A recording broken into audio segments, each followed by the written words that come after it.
It's 10 o'clock p.m., and as my hand grips the doorknob, I inhale deeply. This is a mother's daily moment of zen. Because at the end of the day that was inevitably chaotic, begging my toddler to take one more bite of his sandwich, using my own saliva to wipe chocolate off his face before sending him into preschool, and maybe a tantrum or two thrown in for good measure. At the end of a day like that, I need a few moments of stillness to savor. So I enter and stand like a statue in the darkness of my son's bedroom and simply listen to the calming cadence of his breathing as he sleeps. Inhale, exhale. Inhale, exhale. That soothing rhythm of life, my boy's life, hypnotizes my harried mind and slows my beating heart and melts away my frustration over the toy car I tripped over a few minutes before. I am a sponge absorbing every breath and timing my own inhalations to match his.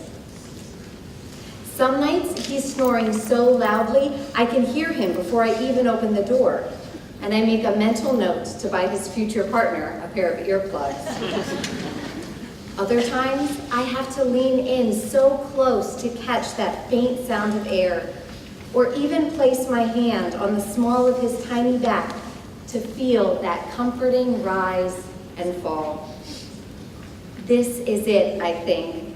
This is what they're talking about when they tell me to cherish every moment because it all goes by so fast. I'm doing that right now. I also think, please, for the love of God, do not wake up.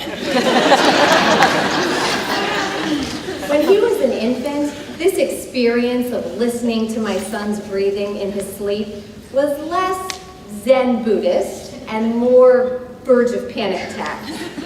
Despite the fact that I was already waking up several times each night to nurse him, I would find myself stirring at other times, unable to get back to sleep until I heard him take a few exhales.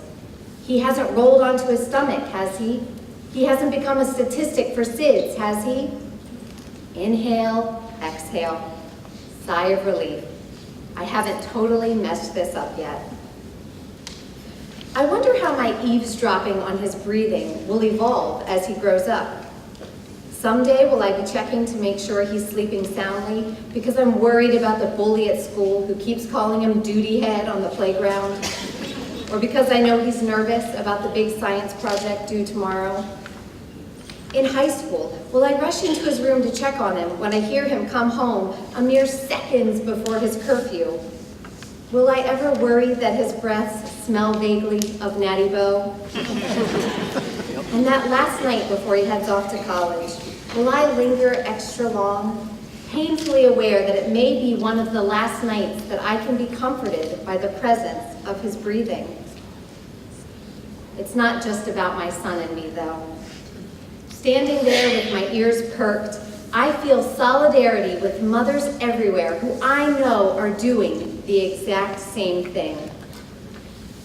And then there are the mothers who only wish they could be. I think of anguished moms-to-be holding tiny, lifeless babies who never had the chance to take a breath at all outside the womb. I think of the third grader gasping her way through an asthma attack, or the nebulizer of the middle schooler with cystic fibrosis, and their respective mothers who desperately long to hear the sound of one non-labored breath. I think of the mom whose kids are with their dad for the weekend or the holiday, and even though she knows she should be enjoying this time to herself, she just can't get over how empty and breathless the house sounds. And I think of my own mother-in-law, who just last year lost her teenager to the merciless disease of addiction. The utter torture she must have felt when she saw her baby girl in a casket with no rise and fall of her chest, no little gust of an exhale. With these thoughts, I'm reluctant to leave my boy's room, to step away from the sound of his deep, peaceful breaths. Partly because I know the future is unknown and, frustratingly, essentially out of my control. But mostly because I need these moments at the end of particularly challenging days. Days during which I snapped too many times, plopped him in front of Mickey Mouse Clubhouse for far too long, or gave in to his incessant requests for candy before dinner. In other words, on days I feel like I'm royally screwing this whole mom thing up.